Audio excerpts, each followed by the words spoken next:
This piece was performed for some time without any mention of birth. This was a bizarre omission, but then again, a male journalist recently asked, "What's the connection?" Our author, Eve Ensler, was present for the birth of her granddaughter. She was in awe of vaginas before that moment. She's in deep worship now.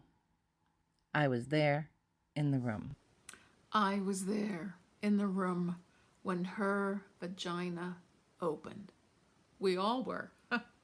Her mother, her husband, and I, and the nurse from the Ukraine, with her hand all up there in her vagina, feeling, turning in the rubber glove as she talked casually to us like she was turning on a loaded faucet.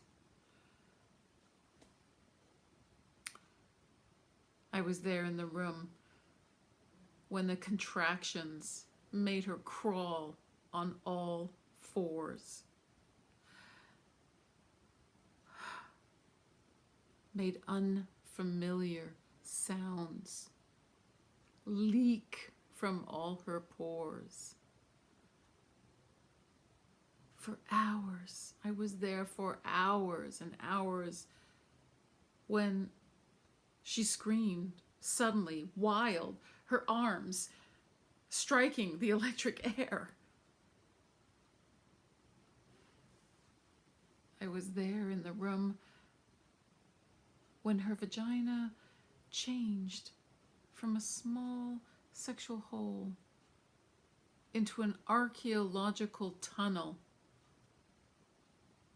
a sacred vessel, a Venetian canal,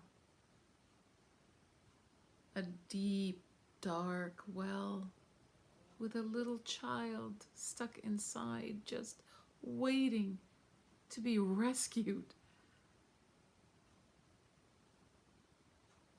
I was there in the room and I saw the color of her vagina change.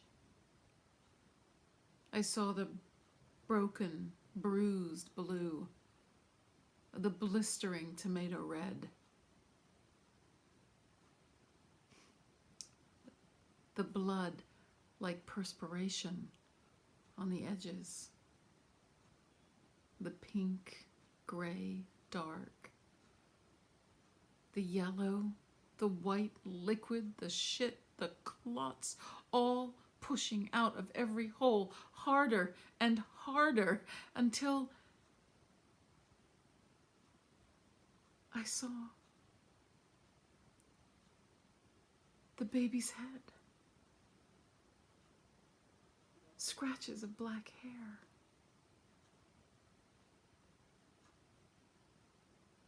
a round, hard memory. All while the nurse from the Ukraine was just turning and turning her slippery hand.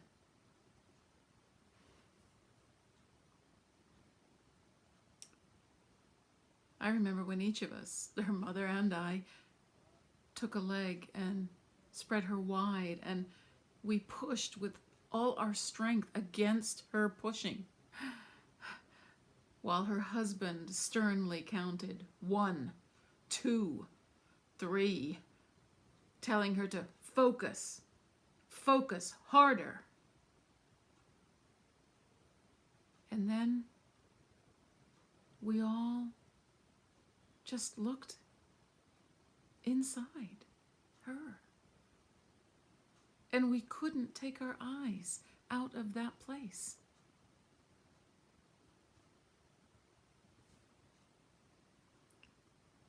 We forget the vagina, don't we?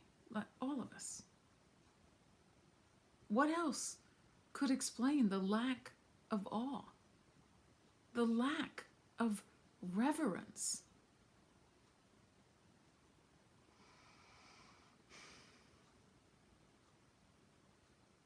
I was there in the room when the doctor, went in with the Alice in Wonderland spoons. And there, as her vagina became a wide, operatic mouth, singing with all its strength. And then first the little head, and then a gray flopping arm, and then the swimming small body quickly swimming into our weeping arms.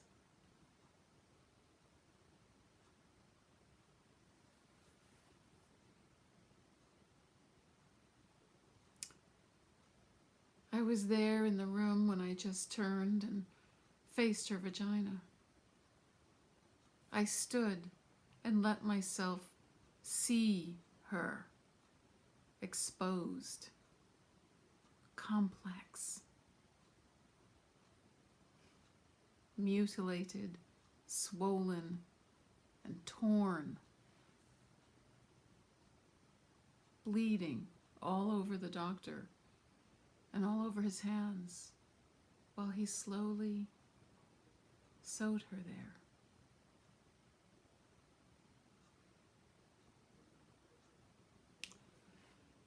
I stood, and her vagina suddenly changed into a wide, red, pulsing heart. The heart is capable of sacrifice, and so is the vagina. The heart is able to forgive and repair. It can change its shape to let us in, and it can expand to let us out. So can the vagina.